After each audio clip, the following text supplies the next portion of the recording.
the betting, the not so much anymore, is more down to my own fault. I need to get studying again to get the edge back. But yeah, it's a great product.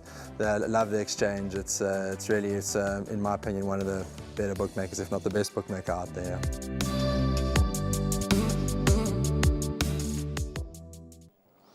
Next hurdle to negotiate will be race number 6. They'll run over 1,750 meters, which means that they jump on the back stretch. They've got a whole 700 meters of straight strip ahead of them before they go into the turn. So it'll give them a time to jostle and get into position, and everything should fall into place for the correct horse on this occasion.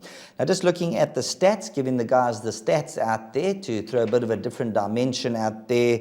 Devon, number 1, Rainwear, from the last 102 races over the course and distance, draw number 1, by far the highest number of winners coming out of that draw.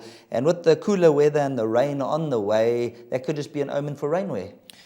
Yeah, a very, very good last win of beating Reckless Love by 5.2 lengths on that occasion. Like you said, does have the plum draw with the Sean Veal aboard. He has ridden this horse before. He knows this mare extremely well. And I think that she's going to run a very, very good race. I do make this a very, very open race, Sheldon. At this early time of recording, we've got number 7, Escapologist, as scratched. So we go to number 2, Oda V. Now, here's a horse who's dropped down slightly from an 87 to an 82. Gets the 1.5 kilos off for Malaseda Kachedi. And I think at a decent price, maybe Oda V could be the value as far as the exactas and the placings go.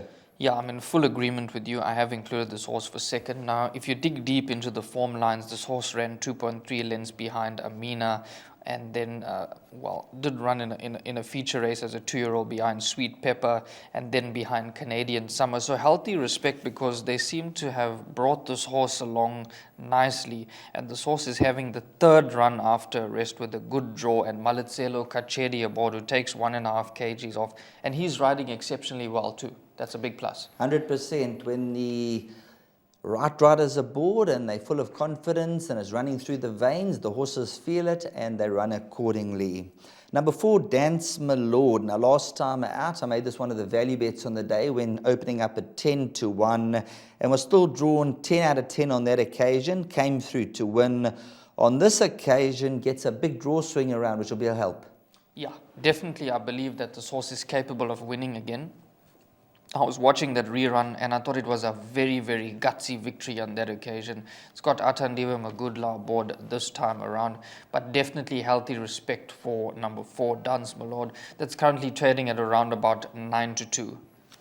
Number 5, Mel's Princess, and number 6, Sleeker's Silk. Of the two, which would be your first selection of those two? Yeah, I will narrowly go with number 6, Sleeker Silk. I know Mel's Princess ran an absolute cracker in the last start behind Q for You. That was on the poly track. But if you look at Sleeker Silk, never far off the action lens-wise. And this combination of Paul Lafferty and Muzi Yeni, they're lethal. And I like that second 2.4 lens behind Zinekere. So that's a very good form line to be with.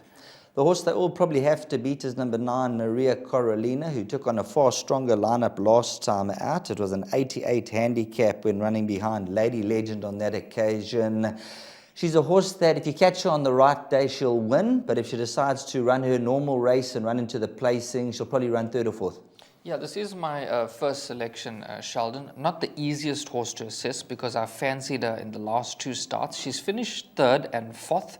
And those weren't disappointing runs. She's holding the form. And like you said, one of these days she's going to get it right. But it is my first selection, and I do make that the horse to beat. Just touching on Maria Coralina, she was very highly rated earlier on. Let's just have a look. She was a 90 at the height of her career. When she achieved her right rating and they brought her down, she started winning. She's taken on stronger. It's quite interesting. Her last run was the first run at Hollywoodbets Scottsville.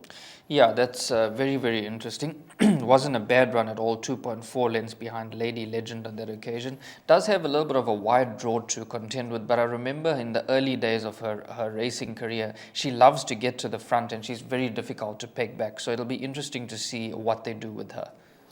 So that's a look at this race where number 9, Maria Carolina, will be Devon's first selection. That will be the horse they have to beat. And then when you're looking for the value selection, number 2, Oda V, that is the horse to throw into all of your exotics.